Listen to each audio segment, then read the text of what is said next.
Top 10 phim truyền hình trực tuyến năm 2024 có số lượt xem trực tuyến cao nhất.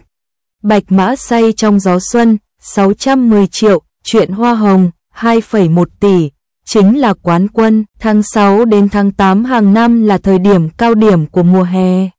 Trong những năm trước, những bộ phim truyền hình cổ trang được đài này lạc quan như Bí mật Hoa, Lan Xanh và Ngôi sao rực rỡ sẽ được sắp xếp vào khoảng thời gian này. Tuy nhiên, Thế vận hội năm nay trùng với Thế vận hội, các bộ phim truyền hình cổ trang hứa hẹn ban đầu là Sauvignon Blanc mùa 2, Lie of Love và Young White Horse Drunken Spring Breeze đều không đạt được kết quả tốt như mong đợi. Những bộ phim truyền hình ngọt ngào được yêu thích, Bí mật lãng mạn và Em đẹp hơn ánh sao đang âm thầm nổi tiếng. Sau đây là 10 bộ phim truyền hình trực tuyến hay nhất của làn sóng đầu tiên của mùa hè 2024. Secret Romance nhanh chóng vượt mốc 100 triệu sau khi ra mắt, còn Chuyện Hoa Hồng vượt mốc 2 tỷ. Làn sóng phim truyền hình mùa hè thứ hai, Secret Romance và The Welcome to Life đều có lượt xem trực tuyến khoảng 100 triệu. Các bộ phim truyền hình nổi tiếng gần đây như Secret Romance, The Welcome Bride và I and Snow Ballad đều dự kiến ra mắt vào cuối tháng 7.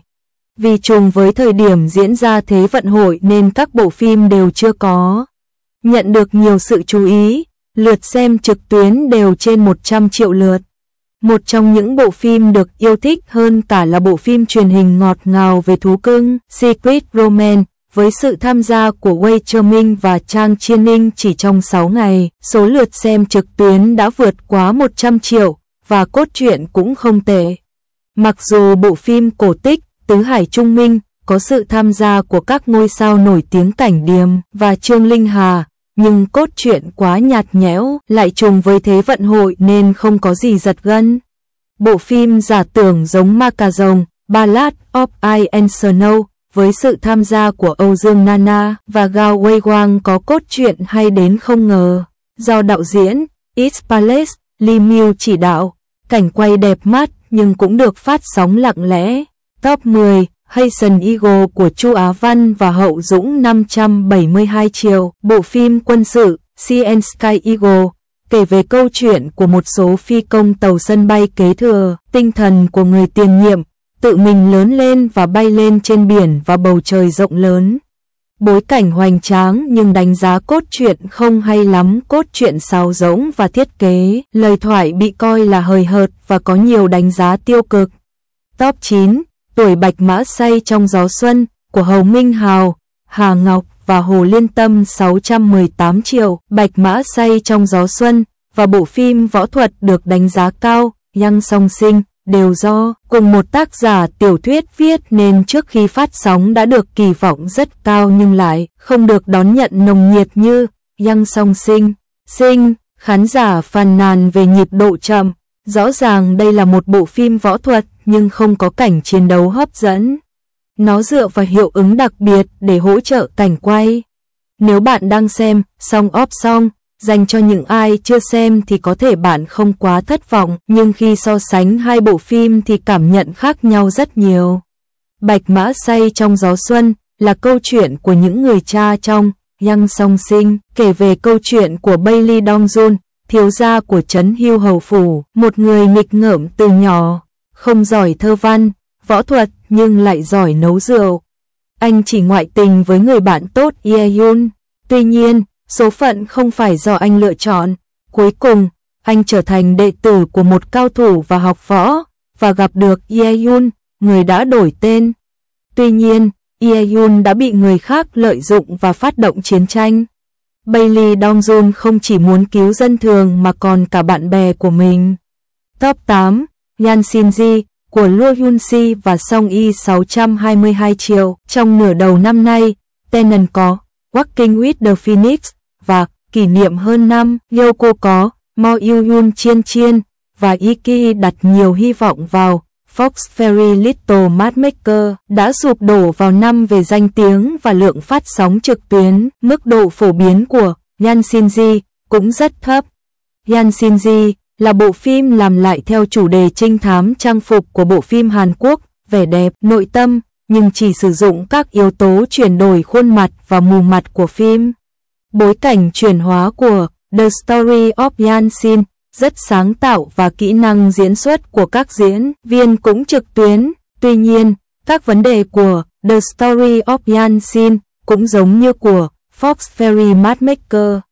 Cốt truyện quá phẳng, nhịp độ chậm, không có âm nhạc nhanh mạnh, gây tiếng vang lớn. Hơn nữa Lạc Vân Hy và Song Y cũng có cảm giác CP yếu nên khó thu hút khán giả theo dõi. Nó điểm đao bần chỉ là 5,9. Phim kể về câu chuyện của Chiang Sin-bai, người mắc chứng bệnh prosopagnosia, trong khi điều tra một vụ án và gặp Yan Nan-sing, một bác sĩ du lịch chuyển hóa hàng tháng, và cả hai cùng nhau điều tra vụ án. Top 7, The Lost City của Hwang Jin-gyu và Shin Chae-hee 756 triệu. The Lost City hạ cánh ở vị trí thứ 7. Đây là một bộ phim phản chiến kể về câu chuyện của Oh Seo-an và Tan Mo-ching. Cả hai đều là những kẻ ẩn nấp, hợp lực để vạch trần bộ mặt thật của các điệp viên Nhật Bản. Shin Chae-hee vào vai nữ đặc vụ ngổ ngáo. Ngoại hình của Hwang Jin-gyu trong Trung Hoa Dân Quốc cũng rất đẹp trai. Tuy nhiên, cốt truyện không được đón nhận vì biên tập giật gân, sơ hở logic lớn và kịch bản quá hiện đại. Mắng. Top 6, Sauvignon Blanc của Dương Tử và Trương Vạn Nghĩa phần 2913 triệu. Mùa đầu tiên của Sauvignon Blanc là một bộ phim truyền hình ăn khách vào mùa hè năm ngoái. Lượt xem trực tuyến tích lũy của mùa đầu tiên đã vượt quá 3,7 tỷ, trở thành bộ phim truyền hình cổ trang có lượng xem trực tuyến cao nhất năm 2023, vượt qua Long Moon và Tháp Hoa Sen và nhận được nhiều lời khen ngợi. Sau một năm, mùa thứ hai cuối cùng cũng được ra mắt. Ban đầu, khán giả lạc quan rằng mùa thứ hai của Sauvignon Blanc có thể tiếp tục không khí sôi động của năm ngoái, và mức độ nổi tiếng lại càng được nâng cao. Của Sauvignon Blanc sụp đổ. Hai mùa Sauvignon Blanc được quay cùng nhau nhưng bị tách ra để phát sóng khiến sự nhiệt tình theo dõi bộ phim của khán giả giảm dần.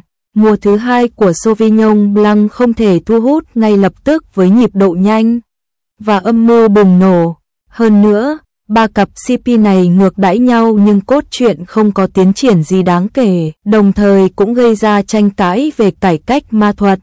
Mặc dù mùa thứ hai của Sauvignon Blanc vẫn rất nổi tiếng nhưng danh tiếng của nó đã có sụp đổ. Điểm số của mùa thứ hai trên đao bần là 6,6, hiện còn lại 6,0 điểm. Top 5, Năm Hoa của Triệu Cẩm Mai và Trương Linh Hà 1,006 tỷ. Hua Hua Niên xếp thứ 5. Bộ phim này lấy bối cảnh cuộc sống hai mặt, mang phong cách hài nhẹ nhàng, ngọt ngào và có chút hài hước. Phim kể về câu chuyện của Ly Dong, công chúa lớn nhất của triều đại Đại Hạ, và Pei Wen Xuan, tể tướng của triều đại. Vốn là một cặp vợ chồng trung niên đầy thù hận sau khi chết, họ bắt đầu lại cuộc sống và muốn thay đổi. Tuy nhiên, họ phát hiện ra giữa họ có rất nhiều hiểu lầm. Câu chuyện cuối cùng chuyển từ thù thành bạn rồi thành người yêu. Cốt truyện của Năm Hoa có điểm nổi bật nhưng không cô đọng, nhanh chóng như trong mây, cũng nói về sự tái sinh. Hơn nữa, nhân vật nam nữ chính đều là những người trung niên. Tái sinh Chao Jin Mai và Trang Linh Ghê được coi là không có cảm giác diễn xuất, bị cho là giống như một đứa trẻ giả vờ làm người lớn, và đánh giá bộ phim ở mức trung bình. Tuy nhiên, số lượt xem trực tuyến của Năm Hoa vẫn âm thầm vượt mốc 1 tỷ. Cũng vì CP trong vở quá được yêu thích nên hai diễn viên chính cũng nhanh chóng thông báo sẽ hợp tác lần thứ 2 trong vở kịch Múa Rối Quả Anh Đào. Hổ phách. Top 4, You Are More Beautiful Than Starlight của Tan So-nghia và Sukai 1,086 tỷ. Thông thường, những phim có xu hướng đạt lượt xem trực tuyến cao chủ yếu là các bộ phim thần tượng cổ trang như Sauvignon Blanc và The Eye of Love, nhưng You Are More Beautiful Than Starlight lại âm thầm đạt được mức độ yêu thích cao. Phải nói rằng sức hút rating của Tan So-nghia thực sự rất mạnh mẽ trong những năm gần đây. Mọi bộ phim truyền hình cô ra mắt như The Way Back, Walking to the Wind và Xin Hãy Gọi Cho Tôi Là Đạo Diễn đều trở nên nổi tiếng một cách suôn sẻ. You Are More Beautiful Than Starlight không chỉ vượt mốc 1 tỷ mà còn tạm thời đứng đầu bảng xếp hạng của truyền hình vệ tinh Hồ Nam. Tan So Nghia thực sự là nữ hoàng xếp hạng. Bạn đẹp hơn ánh sao, được chuyển thể từ tiểu thuyết của Jill Tracy, kể câu chuyện về nữ anh hùng hy sinh dấn thân vào con đường khởi nghiệp. Những hiểu biết sâu sắc độc đáo của cô đã giành được sự ủng hộ của CEO Hunting và hai người yêu nhau theo thời gian. Cốt truyện thực sự ở mức trung bình, bị chê là sáo rỗng và thiếu ý tưởng mới. May mắn thay, hai diễn viên chính đã nắm bắt được toàn bộ bộ phim. Diễn xuất của Sukai trong vai CEO hống hách Sugan rất mạnh mẽ, còn diễn xuất của Tan So Nghia tự nhiên đáng yêu nên vẫn thu hút nhiều người xem. Top 3, Đường Tây Du Ký của Dương Húc Văn và Dương Chí Cương 1,185 tỷ, những câu chuyện kỳ lạ về nhà Đường, giành vị trí thứ 3. Mùa đầu tiên của Bí mật nhà Đường là một bộ phim trinh thám cổ trang được đánh giá tốt vào năm 2022. Phim kể về câu chuyện của Lưu Linh Phân, một võ sĩ có tay nghề cao, và Su Minh, một đệ tử trực tiếp của ông Di. Nhau để trân trọng nhau, họ cùng nhau giải quyết những vụ án bí ẩn. Tang Dynasty trên Story không có ngôi sao nổi tiếng hay tác phẩm S+ mà dựa vào cốt truyện xuất sắc để tạo được danh tiếng tốt. Về phần mùa thứ 2 ra mắt trong năm nay, danh tiếng không những không hề suy sụp mà thậm chí còn vượt qua cả mùa trước. Mùa đầu tiên của Chuyện lạ về nhà Đường có điểm 7,9 và mùa thứ 2 của Chuyện lạ về nhà Đường Tây Du thậm chí còn vượt qua số điểm 8,4, thật hiếm. Dàn diễn viên ban đầu của mùa thứ 2 trở lại, hiệu ứng đặc biệt và võ thuật được trau chuốt hơn, bầu không khí hồi hộp trực tuyến và lý luận logic chặt chẽ mà không làm mất trí thông minh của bạn. Top 2, Chuyện Hoa Hồng của Lưu Diệc Phi và Đồng Đại Vi 2,105 tỷ, khả năng gánh kịch của Lưu Diệc Phi thực sự rất mạnh. Những năm gần đây, Lưu Diệc Phi đã cho ra mắt Menghulu và Go Where the Wind Is, cho đến The Story of Roses, lần này, tất cả đều có chất lượng cao. Nhiều bộ phim múa rối đương đại thường bị chê là quá mộc mạc, nhưng Chuyện Hoa Hồng lại không hề gặp phải vấn đề này. Các diễn viên đều là ngôi sao tuyến đầu, từ dàn diễn viên đến cốt truyện đều đầy chủ đề. Hiện tại, nó đã tích lũy được 2,105 tỷ lượt xem trực tuyến, tạm thời đứng thứ 5 trong danh sách 2024 lượt xem trực tuyến hàng năm. Chuyện Hoa Hồng được chuyển thể từ tiểu thuyết của Isu và kể về một số câu chuyện tình yêu của nữ chính Hoàng Y Mây. Có 5 nhân vật nam chính trong vở kịch, bao gồm anh trai kiểm soát em gái, mối tình đầu Bai Duy Hoang, người chồng, người bạn tâm giao và em trai cún con tuổi teen. Mặc dù cốt truyện bị chê là quá đẫm máu nhưng chắc chắn là rất hay. Nhiều tình tiết về những kẻ cặn bã có thể tìm thấy trong thực tế và cốt truyện có thể liên tưởng được. Top 1, In the Cloud của Woo Ji Nhân và Wang Xinghue 2,528 tỷ, nhà vô địch là Mo Yoo-yoon Chien.